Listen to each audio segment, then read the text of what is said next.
Hey, it's Adam Mattis with Sterling Machinery Exchange. Here's a 200-ton, 12-foot standard press brake. Let's get into it. Hydraulic, heavy-duty machine. I can't keep telling you how heavy-duty everything is. The base of these machines, look at these supports for Pete's sake, they're huge. You got a simple manual upper ram clamping, very simple back gauge. You have two different positions. You can either do a go-to position. Now you can see our back gauge moving in. Or you can manually change your position. Really nice and easy to use, not a lot of complicated computer setup and programming to get that to happen. Move it into where you need to be.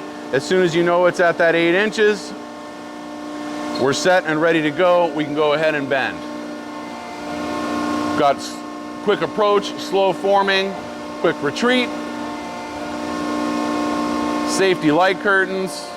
We'll show you this back gauge real quick.